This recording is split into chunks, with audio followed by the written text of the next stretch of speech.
აჭარის მაღალმთიანეთში მცხოვრებლები სოფლებში არსებულ პრობლემებზე საუბრობენ. ადგილობრივების განცხადებით დღემდე არ გაწმენდილა შიდა სასოფლო გზები. მიკროავტობუსის მძღოლებს კი ცენტრალურ გზაზე გადაადგილებაც უჭირს.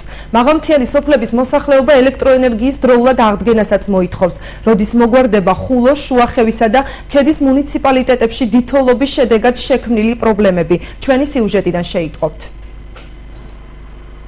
ხულოს მუნიციპალიტეტის მიმართულებით სატრანსპორტო გზა არ ეწმინდება, აცხადებენ მგზავრები, რომლებიც ბათუმის ცენტრალურ ავტოსადგომში ტრანსპორტს ელოდებიან. მათი განმარტებით არასაკმარისი ტექნიკის გამო გზების თოვლისაგან გათავისუფლება ნელი ტემპით მიმდინარეობს, რის გამოც ხულომდე მგზავრობას 6 საათი სჭირდება. მოყინულია გზები, მარილის პრობლემა არა, მარილი დაყრილი და ჩვენსკენ სოფელში ძალიან რთული პირობებია.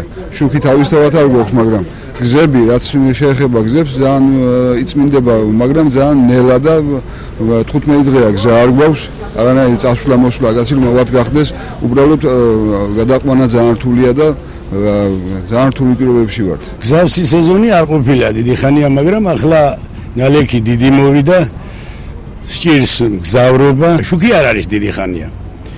და არც იქნება მე მგონი 25-მდეო ამბობენ, ვარაუდი ასეა.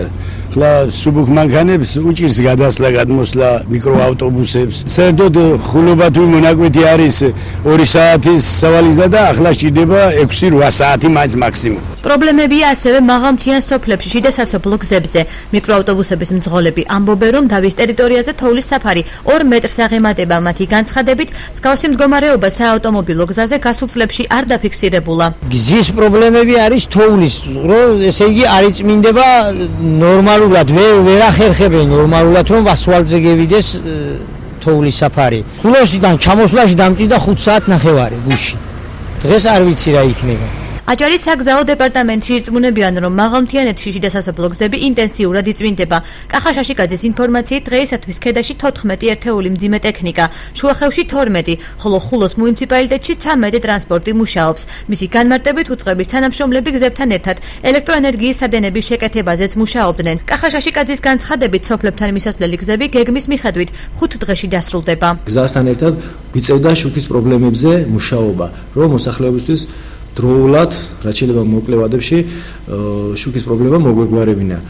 აქედან გამომდინარე, ძირითადად დღესდღეობით ყველა უმეტესო თემებთან მისასვლელი გზები გაწმენდილია. ჩვენი გეგმის მიხედვით ზოგადად ყველა სოფელში მისასვლელი გზის წმენდისას გვჭირდება დაახლოებით 5 დღე ამინდის დასტაბილურების შემდეგ.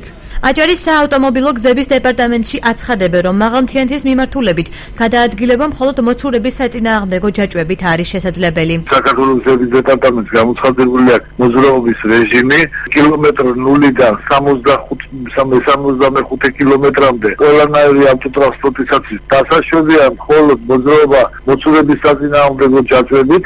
მოძრაობის უსაფრთხოებისათვის მიმდინარეობს მტკნარ პერიმეტრზე სილანარევი მარილის მოღრა. მაღალმთიანი აჭარის ნაწილი 11 დღეა ელექტროენერგიის გარეშეა დარჩენილი. ენერგოპრო ჯორჯიას აჭარის ფილიალის ინფორმაციით, ქედის შუახევისა და ხულოს სოფლებს ენერგომომარაგება სრულად 5 დღეში აღუდგებათ.